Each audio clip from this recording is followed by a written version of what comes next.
Hello and welcome back to another episode of the Eden Road podcast, where on today's show, we're going to be going over the 2-0 defeat at home to Liverpool in pretty dramatic circumstances in the last minute. Dan, how was it?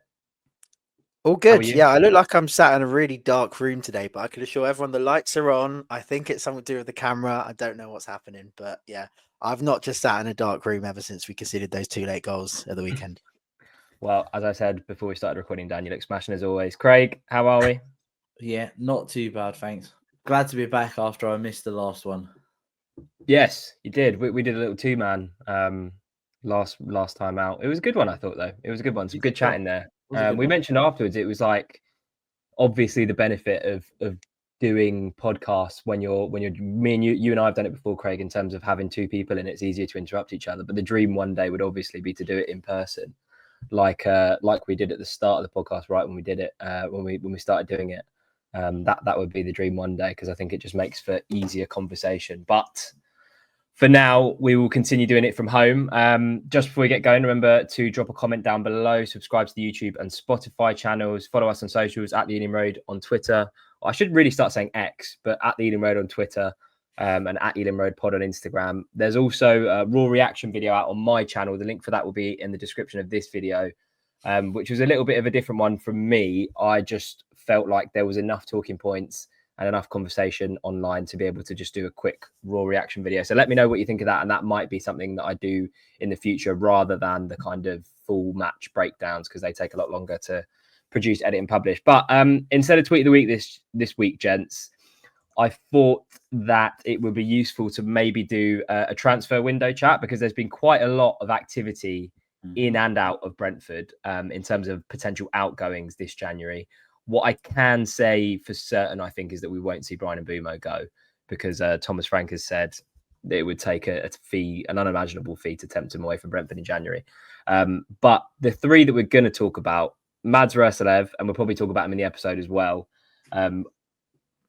Kevin Schade to Dortmund, and Johan Wissa is apparently Forest's main target. We'll start with Mads, Dan. Official offer for loan, according to Florian Plettenberg on X, is in, but no agreement yet. What do you think of that? Because he's probably one of the most talked about Brentford players this season. A little bit of a remontada in recent weeks, I would say, but I don't know how I feel about this one. I think it's kind of dependent on the person that you mentioned before we started recording. So I'll let you have this one, Dan. Yeah, well, first of all, if it is just a straight loan, I don't see how that benefits the club in any way. I would have thought there needs to be some kind of condition to make it permanent in the summer for a fee that we'd accept. But I think in any event, unless we have adequate backup, I don't think he should be going anywhere, because Aaron Hickey's always injured. Christopher Ayer, we can't rely on him to be fit all the time at right back. He's injured currently, and it wouldn't surprise me if he gets himself injured again in the future. Sepp van den Berg at the moment is needed at centre back. He is a centre back, so we shouldn't be relying on him at right back either. So we don't have adequate cover, in my opinion, to let him go, unless there are rumours that Brentford are in for Michael Coyote, who is a 20-year-old right back at Fiorentina in Italy. He played 26 times in the Italian top flight last season, I believe. I think he's only featured about 5 times this season. Not sure what the reason for that is, but given his profile, obviously I haven't seen him play. I don't know too much about him, but given his profile and that he's played in Italy at such a young age, it reminds me a little bit of Aaron Hickey when we first got him in. And I think he could be quite a promising one. And then I could see potentially that we let Mads Roerslev go if we can do that deal, because I do think, after all I've said about us needing him, given that Mads Roerslev is 26 now, I don't think he's going to improve on what he currently is as a player. I do think it is an area we could do with a little bit of an upgrade in. So if we can get Coyote in, I can see this one happening. But otherwise, I think this is very much contingent on that deal. Craig, what do you reckon, Mads going? If it was prior to like the Brighton game, I would have actually been fine with it. But he's actually been probably one of our most consistent players these sort of last 4 or 5 games, where he's, had 2 solid. But he got taken out of the firing line a little bit, didn't he? And he didn't get played. And he got subbed off against Forest or City, was it? He got subbed off against City, took out of the firing line, and that was the right thing that Thomas Frank did. A lot of good man management there. But he's actually been relatively solid for the last sort of 4 or 5 games, but we're a selling club. That's what we do, and if we can cash in on him on one way or another, then that's absolutely what we'll do. And if you had to pick one of our players that we was going to sell in the nicest way possible to him, it's him that you pick every time. Yeah, I think, Dan, you mentioned it on the podcast last week in terms of Mads Roeselev's contribution to Brentford, and he has come under a lot of stick from us, from a lot of Brentford fans. And I think if he does go, and it should be a loan with an obligation to buy, and like you said, it's contingent on this Coyote deal, which would give us a lot of strength and depth at right back, with Aaron Hickey supposedly back before the end of the season, which was weird to see that in a little video. But Dan, you mentioned it, and it was a nice little quote from you when you kind of said what we should remember him for is that assist at Wembley, and that's going to be his legacy at Brentford in terms of what we're remembering for. And I think rightly so, because without that goal, he's given us, I think, would it be fair to say that that's Brentford's or Brentford fans' best memory ever, really? I think we can say that as younger fans, but even for the older fans, to get the second goal, to get that 2-goal cushion in a Wembley final, to take us into the Premier League, there's an argument there that we might have not had it without Mads Roeselev. So if he is to leave, all of the kind of shit that he's had to deal with this season, we should remember the good times. And I think that was the best time as a Brentford fan when we celebrated that Marcondes goal. So we'll move on to Kevin Schade to Dortmund. We had a little conversation about this in our group chat when these rumours were kind of swirling around. It's here we go. Fabrizio Romano. It's not here we go yet, but it's been tweeted out by Romano that there's genuine interest in Kevin Schade from Borussia Dortmund.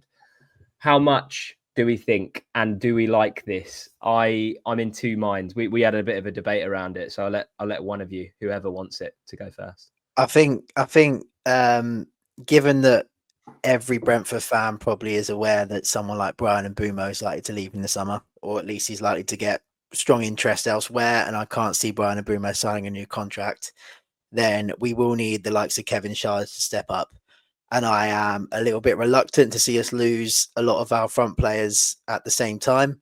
I think what we've done so far in terms of losing David Raya and then losing Ivan Toney a year later, it's worked for us in terms of we've been able to manage those departures year on year. And I think surely Kevin Schade is one of those who we're hoping that will be able to step up when Brian's time to leave comes. And despite him being very inconsistent, I'd say this season, he has shown flashes of what he can do. And we've been saying it since he joined in terms of his pace, his height, his ability to, he's got a really good leap on him, his ability to win those flick-ons. He's got all the attributes you need to turn him into a top player. So I think also the fact that it's Dortmund interested in him, they've got a brilliant track record at recognizing the next bright young player and then flourishing with them. So I think we'd have to demand a big old fee. I think I can see why Kevin Schade might want to go there because he's from Germany. And again, Dortmund, like I said, have a brilliant record of bringing players like him in and growing them into, almost world-class players at times. So I think he would have interest in going there, to be honest. But I think we need to be asking for at least double, triple what we paid, because I don't see otherwise how it would be worthwhile for us, given that we know his potential and that at any point he could start to unleash that. Craig? What else do I add to that? I did say I was one of the ones that said that if I had to pick one of the players to leave from our front line, he would be the one that I would sell based on us having retained Wissa and Mbeumo. But with the likelihood that they're going to go in the summer, you'd think that we would be asking for some kind of hefty fee just to entice us into selling him. And like you said, it's Dan, it's like you said, if Borussia Dortmund could really afford, which is crazy to say that out loud, really afford to pay what we want them to pay for him, because he could become that big player that we need in the team. But God knows. I mean, Gustavo Nunes, we don't know what he's going to be like yet. Might not even need Kevin Schade. You know what I mean? He was selling him for 20 million in our group chat. He was Craig was like, I'll take 20 million back. I said, take my money, cut your losses, take your money. I'm saying 50 mil plus for Kevin Schade, I reckon. Considering we paid 22 million for him, I think.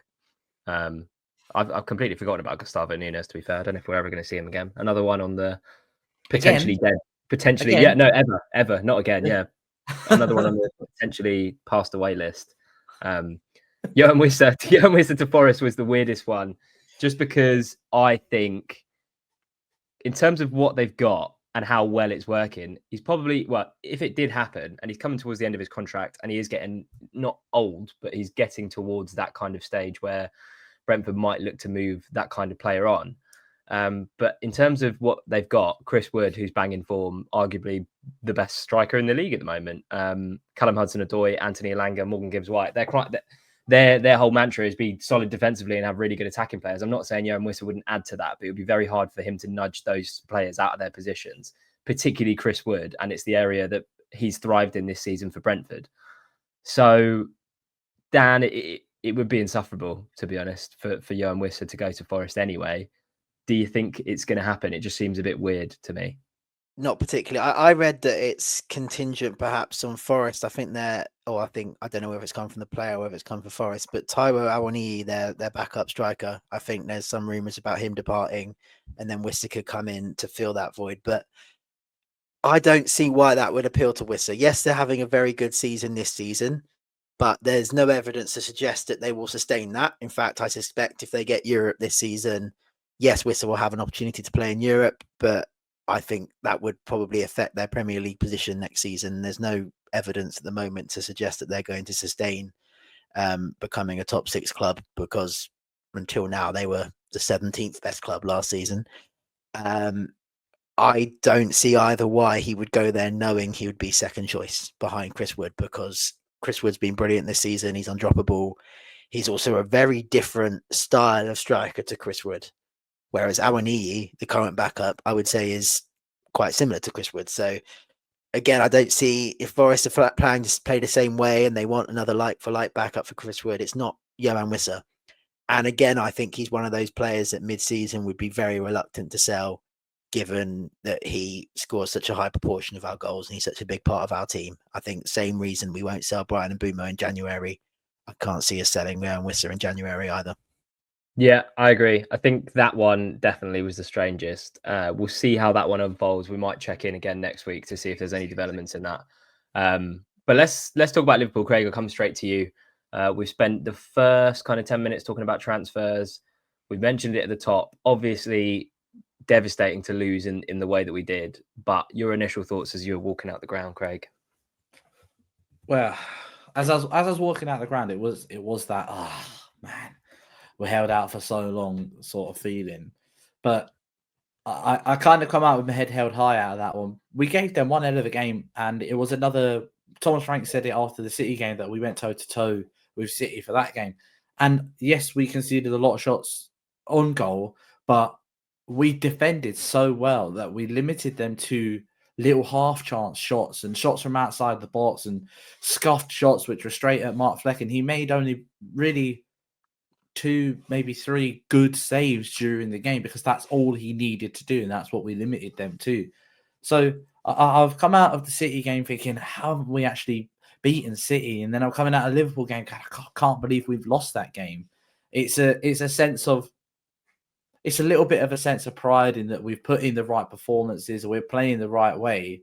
Just we missed that little cutting edge in front of goal. I thought but then again, they defended so well that, you know, when you're playing against Trent, Konate, Van Dijk, Robertson comes on, Tsimikas, and then you've got the midfield that they've got as well.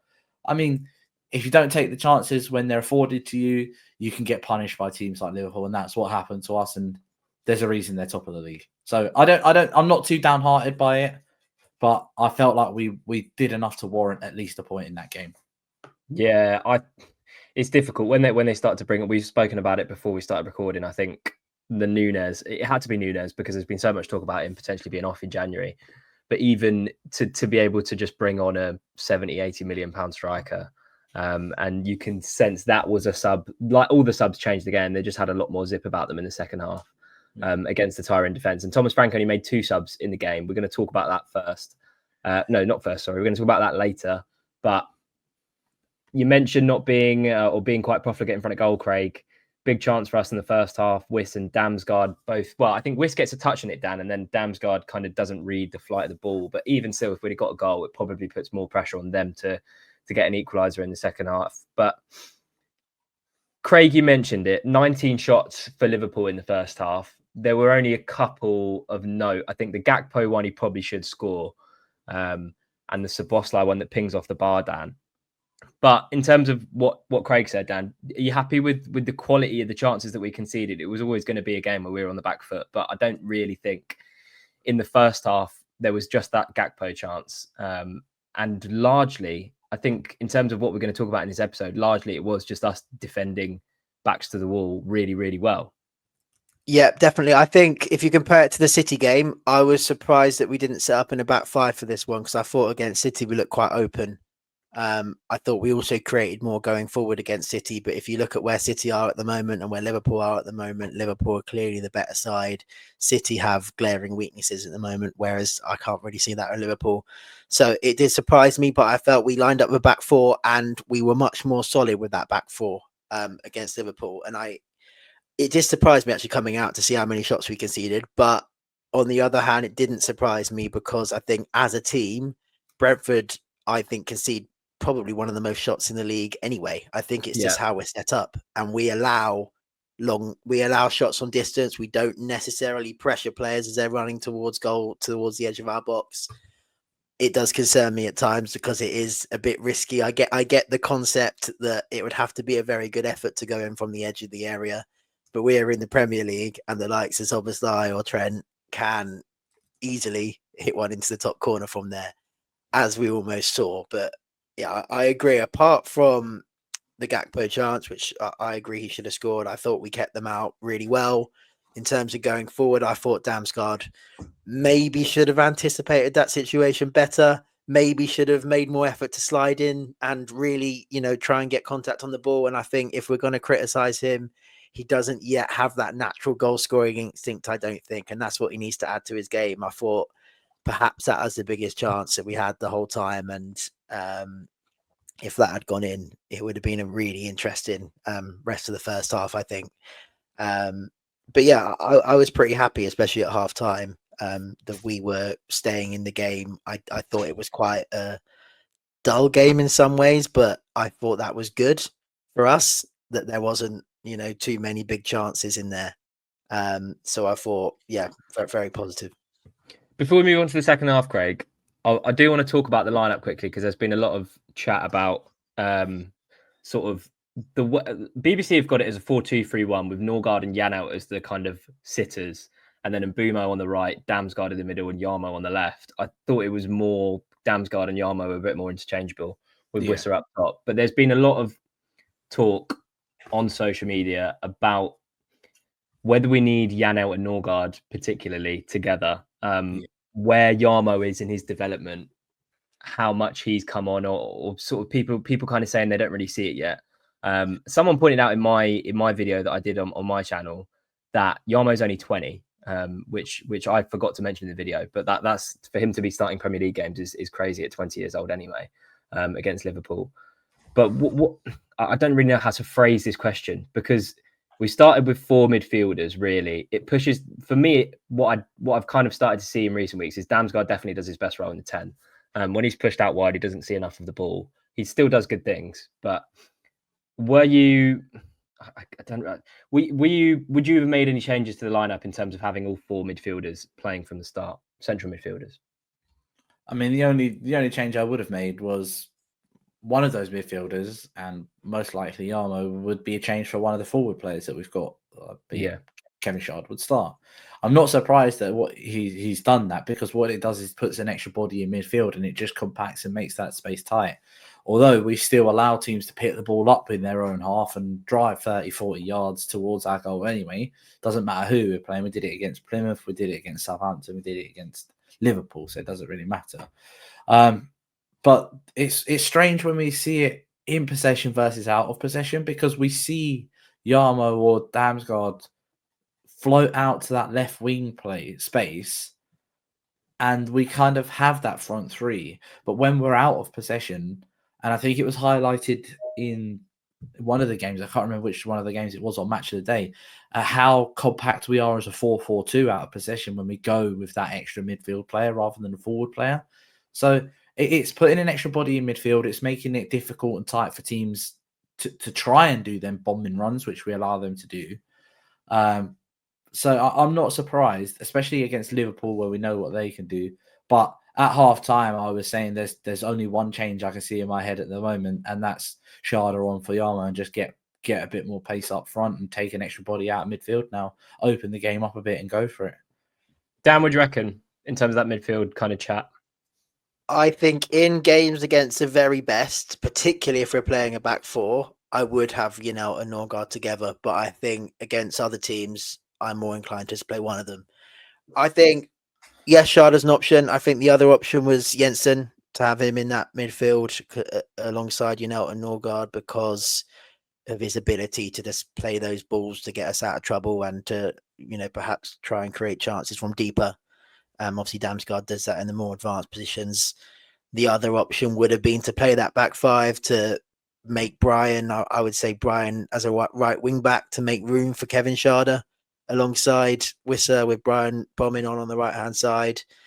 Perhaps that's an option. I thought we struggled to get out here more so than we did against City, and that's why Kevin Sharda is the option whilst Thiago's not available. So perhaps that's the only change. But also, I don't think Yarmolenko had a bad game. I think he's got some stick from some people, but I don't. I think he had a pretty good game, and I don't think he was part of a good performance for 90 minutes and almost took a point away from that game.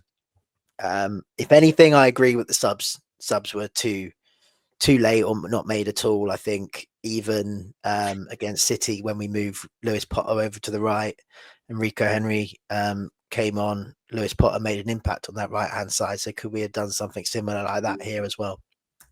Yeah, we'll talk about the subs in a bit more detail. But Craig, I want to talk about KLP quickly, because I think it was the same story in the second half. We started to drop so deep, and there was like an air of inevitability about the goal, but it didn't come from Salah, which I think I mentioned it in my video. But I think that's the second time this season when he hasn't scored or assisted, which against a left back is hard enough, but against a left wing in KLP playing left back, I thought he was superb yesterday. No, not yesterday, on Saturday. Sorry, on Saturday. Yeah, absolutely. He's absolutely come into his own. He did say, didn't he, that he was just happy to be playing again, but he doesn't look uncomfortable or unnatural as a left back. The only fault I can give him for that is the fact that he's not left-footed. That is literally the only fault that I can give him, is he's not left-footed, because when the ball goes out to him on that side, every player that's left-footed, Rico, you'll see it when he plays more, his body's completely open straight away, and he's going to try and play that up the line. But because Keane is right-footed, as soon as he controls it, he will naturally want to go back that way again, which then kind of puts him in a position, and he did it a few times. I know he had a really good game, but he did it a few times, and it was frustrating, where he likes that little dinked ball over that front line of attackers, a little dink ball over into midfielder, whoever it may be, but he tried it too many times this weekend, just gone. But that's because he doesn't maybe feel as strong on his left foot as Rico is, who is a left-footed player. But yeah, unbelievable. And yeah, he must have deep pockets, because he's put a few players in there this season, and Salah's just another one. I think he's doing too well. He's doing too well at left back, to the extent that obviously, if we're going to criticize him, his where he struggled is his ability in the final third to get that final ball or the final shot, which makes me think, is he actually a left back by this point? You've just described Rico Henry, haven't you, as well? Because we all saw his defensive work, fantastic. And then when he was playing against Plymouth, that ball goes out to the left-hand side, and the first cross that Rico does is all the way out the penalty area on the other side. It's like, that is exactly the Rico Henry that we know. Well, it raises a good point though, because I think Thomas Frank, or I read somewhere that Thomas Frank's had a conversation about KLP moving over to right back once Rico Henry's fully fit. Is that something you'd like to see, Dan? Obviously, it's going to be a slow integration. He didn't come on. Rico Henry didn't come on against Liverpool, but I imagine he's getting minutes either in behind closed doors games or in the B team potentially. But is that something you'd like to see? Yeah, I would. I think we've seen him play there for about 5 minutes so far, and he's got an assist to his name. So, yeah, I'd like to see it. I think his delivery with his right foot, because he is more of an attacking player naturally, I think will be better than anything our other fullbacks will be able to offer. He will offer natural width on that side. Obviously, it's another new role that he's not played before that he'll have to learn. But I think the idea of him at right back and Rico at left back, I think that sounds, it definitely sounds like something I'd want to see, and I'd want to see it, I think, quite soon in one of the games coming up. Even if Rico can't do 90 minutes, I'm sure Mads Roslev will then be ready to come replace him for the last half an hour if needed. Yeah, I think that him actually playing on the right could suit him better, just based on everything that I was just saying there. Because if the fact that he is naturally right-footed, it means that the play that we do, and you'll see it when we go out on the right-hand side through Collins and through Roslev, is that when the ball is with Flecken, it goes out to Collins, it goes out to Roslev, and it goes up the line to Brian or to Wisselshard or whoever it is on that side at the time, if Roslev decides he wants to pass the ball forwards. But then when we go the other way, it will go out to Sepp, it will go out to Keane, and 9 times out of 10, it will go straight back into Sepp and then out the other way. But that's because of how Keane doesn't have a left foot and the ball can't go across his body and go out. So if we move him over to that right-hand side, that's exactly what he'll be able to do. And we know how attacking-minded Keane is. That ball will go out to him, and his first thought will be, can I get the team moving forwards? So I think it could actually suit him a lot better. The problem we're going to have when him and Rico are both fit and playing, and if he does, I mean, we're talking about this Michael Coyote as well coming in, who's right back as well. So what happens then? What happens then is poor Sepp and poor Collins, they're going to be doing all the bloody defending because Keane and Rico are on the penalty box at the other end of the pitch. We're going to have too many players going forwards. Well, I mean, the mantra this season's been trying to outscore the opposition and don't worry about defending. So, like, I think the way Thomas Frank has traditionally likes to play it is with right backs and left backs that bomb on, or wing backs. I think you see that in Mads as well. Like his work on the overlap against City and Liverpool, like he was up and down, up and down. I'm not surprised he got so tired towards the end of the City game, because all the game, as soon as our right winger or our right midfielder picked up the ball, Mads was on the overlap. So I wouldn't, if we lined up against Palace with Rico starting at left back and Keane Lewis Potter at right back, and then obviously made the change and brought Mads on at right back and shifted KLP over to the left, I actually do think that would be something that we want to see for sure. Let's talk about the second half a little bit. And the reason I want to talk about it, because we'll talk about the goals as well. I'm not sure if there's any complaints about the goals. We'll tackle the goals first, because Nunes came on. I think it gave them a target up top, something a little bit different, or something to aim towards. And his movement in the box kind of made our congestion of those central areas not like a poor tactic, but it just made it more difficult when the ball came into the box. I think you can see with the movement for his goals that he's obviously a natural number 9, which is something that Liverpool didn't have on the pitch before he came on. Any complaints with the goals, Dan? Obviously, it's one of those where it's so late on, so it makes it worse. But I think maybe Kevin Schade could do a little bit better towards Trent. I think maybe. What do you think? Yeah. Firstly, I don't think the second one would happen if the first didn't happen. I think the second essentially happens because we're pushing so many men forward, because we realise we've only got 2 minutes to try and get something out of the game all of a sudden. So I think it's the first one we've got to be looking at. I thought it was a bit unfortunate because there was a deflection in there. We did block, I think, the initial cross in. Nunes didn't have loads of space. There were defenders nearby him, and you could perhaps say it's quite uncharacteristic of him to finish it so well. There are definitely fans around me when he came on the pitch saying, "Oh, he never scores," and from that moment, I knew he was going to score, because he's done it against us as well previously at the GTEC. So it didn't surprise me at all. No, I don't think there's too much blame. I think what you could say as well is if we allow them so much time in our box, if we allow them to attack us so regularly and to have so many shots, then every so often they are going to get that bit of luck with a deflection that pops back to them. That's gonna happen at some point if we are to invite pressure and sit deep and allow them to have the ball in these areas. Amongst that pressure, though, there were opportunities for us on the counter. I think Brian and Wiss both had off days, but I don't want to put it down to just them having off days. Obviously, they're coming up against two world-class defenders in Van Dijk and Konate, Craig, who I think were really, really good. Pretty much neutralised Brian's threat throughout the whole game and defended quite well. Wissa had a couple of half chances, a couple of snapshots here and there that I thought he might have made the wrong decisions at. There was one where he kind of countered down the left and ended up going or trying to sneak it in at Alisson's near post when Jensen was actually free on the edge of the box. But what I want to ask you, Craig, is something that's got me hopeful about playing the rest of the top six at home. We've now played Forest, Arsenal and Liverpool and lost all three, but it's not like we've been out of those games really, apart from maybe Forest. But our opportunities on the counter and how frequently we got ourselves into positions in terms of Brian and Wiss running at either two or three defenders when we get into those promising situations on the counter. That's made me hopeful for the rest of the games we play against the top six, Craig. What do you reckon? It's not even just the games against the rest of the top six. It's the rest of the games that we play.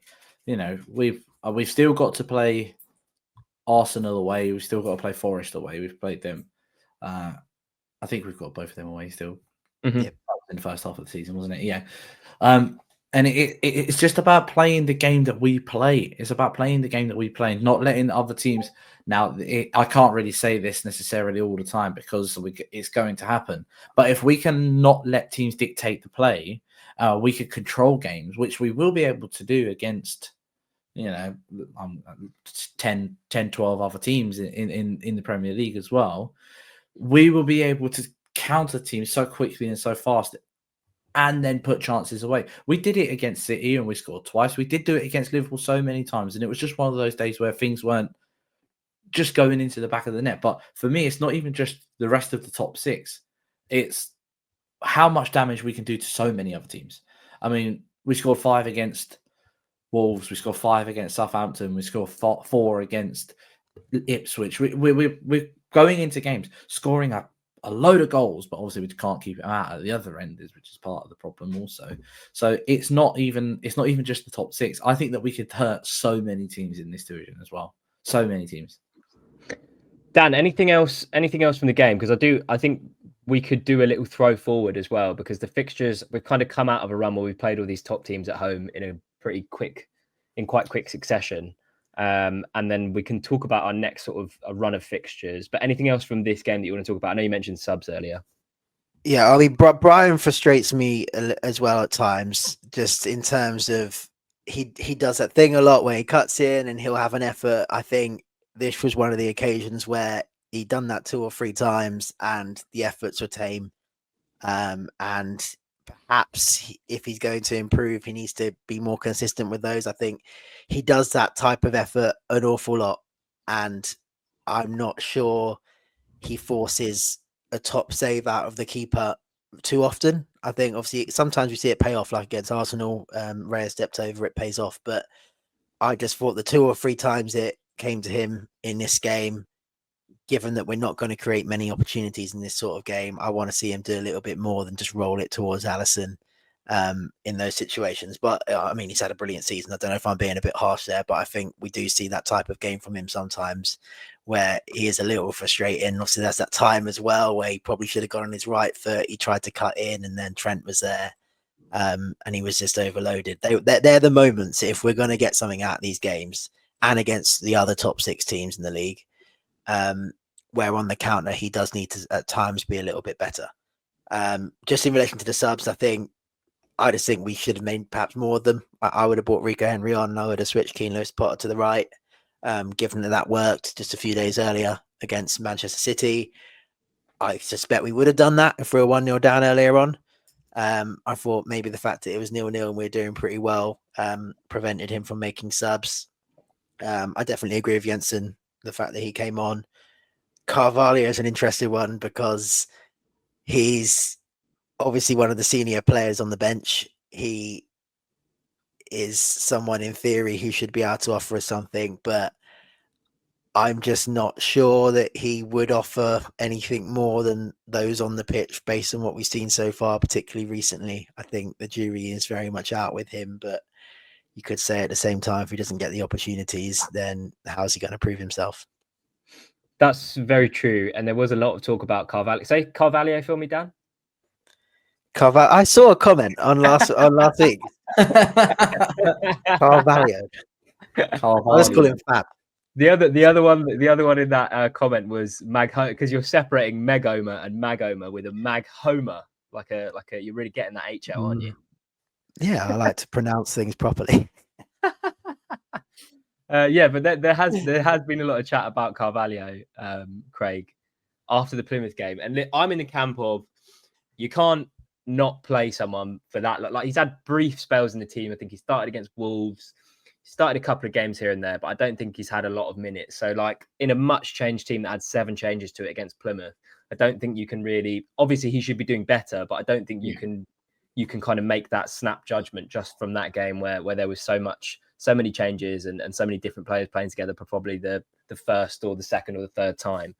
But again, an unused sub, which I don't know, it doesn't bode well for him going forward. I think we've spoken about it before in terms of Damsgaard being so good in that 10 role that he's kind of like, he definitely is undroppable. So it's not like there's going to be a swap for Damsgaard and Carvalho. But I thought against Newcastle, he was really good and he started from the start. And it was actually one of those games where Damsgaard wasn't on the pitch and came on towards the end and obviously was still really good when he came on. But in terms of our best performance of the season so far, I would probably say it was Newcastle at home. And that was when Carvalho played. So it's not doing much for his confidence being an unused sub, Craig. It's the whole situation is weird, isn't it? With everything surrounding Fabio, as well as the stuff that his dad's doing, which isn't helping the fans get behind him. And when the fans don't get behind a player, then Thomas Frank's possibly, keeping him out of the limelight for a little bit as well, while all of that stuff is happening, off the pitch. But I'm certain we had this conversation about Damsgaard. I'm certain we had the conversation about Sharda. He hasn't lit the world on fire when he's come on. But it didn't take it. Brian didn't hit the ground running. Watkins didn't hit the ground running when he signed for us. Benrahma didn't hit the ground running. We've got a track record of players taking their time to get things going. It's just whether or not the fans can see glimmers of it and glimpses of it, and when he is on the pitch, that little spark, that little moment, and not very many people are seeing that at the minute. Maybe because he's not being given the opportunity as much as he necessarily should be, but it might be a case of we just need to give it. But he's only 21. He's still only like 21 as well. He's only 21. We talk about him being a senior player on the bench at 21, which just shows how recently, with the injuries that we've had, the lack of depth in squad that we've had as well. Now players are coming back when you've got Bermeo on the bench, Jensen's on the bench, and Damsgaard doesn't start, him on the bench. We need to give him time, but he needs to give us moments. He needs to give us glimpses. He needs to show us something when he is gifted the opportunity to start like he did against Newcastle. But Plymouth was just rubbish all round for everybody. It was awful. Yeah. Let's talk about the next few games then. Obviously, Palace next. We'll talk about Palace first, and then we'll kind of run through the next fixtures. This one's going to be tricky, Dan, because Mateta scored 2 at West Ham, which extended their run in the Premier League to just 1 defeat in 11 matches. They've won 5 and they've drawn 5. It's a hard one, but it's one of those where if we're gonna get into Europe, if we're going to be in one of those places, these are the games that we need points from, Dan. Yeah, we need points fast. I think the gap between us and those European places is already now about 5-6 points, and that's only going to grow if we don't win these types of games, unfortunately. I mean, it says a lot that if Palace beat us, they'll be above us, and they've been sitting in the bottom 6 or 7 for the majority of this season. So they've definitely improved. their form. I think that front three, Mateta, Sarr, and Eze have all been very good, and it's gonna be a difficult one. It's a ground we've not won at. It's not a particularly nice away end. You can't see if you're not too tall. And it's a game that, we've only ever beaten Palace once, and they're normally very tight games. I can see us perhaps getting a draw there again, but I think winning will be maybe quite a big ask. And if we, away from home this season, we've only really got the Southampton game to look at for hope. And this is a big step up from Southampton. We're going to have to be good here. We're going to have to be solid at the back and good going forwards. And I'm not sure we showed enough away from home this season to make me confident that we necessarily will be, unfortunately. Well, I'll compare it to the Brighton game because it's similar kind of places, similar kind of, not similar kind of teams, but it's that kind of 10th v 11th or 9th versus 12th, or, that mid-table kind of clash. And in that Brighton game, there were spells where we were good. You could argue that if João Pedro gets sent off, maybe we would have gone on to win the game. But again, it was one where we had to withstand a lot of pressure at times, Craig. Looking forward, though, in terms of our next 6 fixtures, Palace away, Tottenham at home, bookmark that one for a goal fest. West Ham away, Leicester at home, Everton at home, and Villa Leicester at home.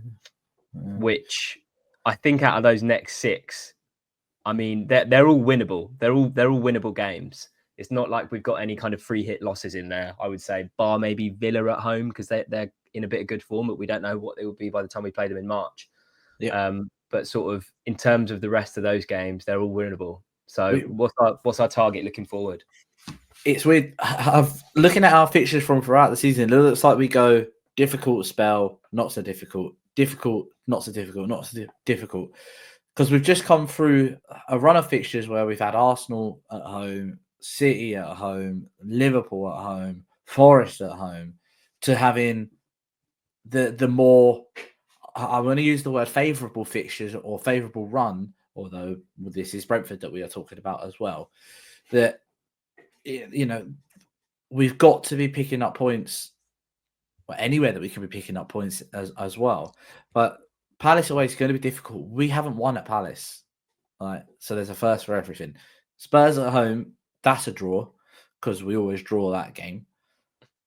West Ham away, I thought West Ham were going to have this new manager bounce because they won the first game under Graham Potter, and then apparently they just returned to exactly what it was like beforehand for the Palace game, especially reading some of the West Ham fans' reports of that one.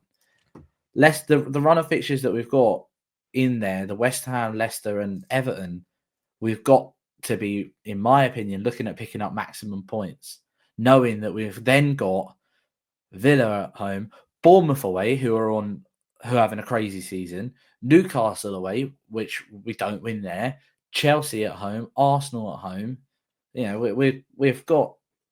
We've got a few games in amongst a run of bad fixtures again where we need to try and pick up maximum points. And if we do, it could put us in good stead and get us going towards the end of the season. We always have a really good run at the end of the season. So let's just, I'm quite enjoying it. It's a weird season this year, isn't it? Because we're winning a lot, we're losing a lot, but we're not really drawing many this year. It's normally the other way around where we draw loads of games trying to pick up points. So, yeah, I think that we've got opportunities to pick up points, and those 3 games for me are the 3 games that we need to be eyeing to pick up maximum points. But if we can get a little bit of a run going, a bit of momentum, pick up a bit of form, then who knows? It is weird how the season has fallen, hasn't it? Because I'm literally just looking now. It has just gone from there's no sort of there's consistency in terms of the difficulty of the fixture, but it's not like we go bad, good, or difficult, easy, difficult, easy. It's like difficult, easy, easy, difficult. It's like it's not like continuous throughout the season, which is weird. But hopes for the second half of the season. Well, I think we're past the second half point, but hopes for the second half with the players coming back. I know you've spoken about Thiago being important to that. Yeah, we've got nothing to lose and everything to gain, I guess. We're not in a situation this time last year. We were looking over our shoulder. We were just worried about picking up points. We were looking at that spell where we had Luton and then Burnley and then Sheffield United, and we were saying, "Oh, they're the big ones." But we're not doing that this season. I think we can be quite confident that we'll be okay. I think it is a long shot that we get into Europe. And I think these next 5-6 games will show us whether we will even be in that conversation with 8 or 9 games to go. I think very easily this season could peter out and we could be sitting here with 5-6 games to go and with genuinely nothing to play for. And then our results may suffer a bit because I think there's always a team in the middle who struggles at the end of the season because maybe that motivation isn't there. So in terms of our upcoming fixtures, I think Palace is probably the hardest one of the next 5 or 6. I think Tottenham, we've got to be confident the state they're in at the moment and the injuries they have. West Ham, without a front line at the moment, essentially without Bowen, Fulkrug and Antonio. Leicester are dreadful at the moment under Ruud van Nistelrooy, so we should be looking at winning that. And then Everton at home, I think, will be a tight game, but I think it's one that we should be looking at trying to win, although I'm conscious that last season that was probably our worst game in the season, Everton at home. So we've got that. There are positives. I think what we need to do now in the second half of the season is get more points against the better sides, because I think a lot of the games this season have gone to form. If we play a lower team, especially at home, we have tended to win, but you could even argue away from home with the Southampton game. And I thought we were quite good away at Everton with 10 men.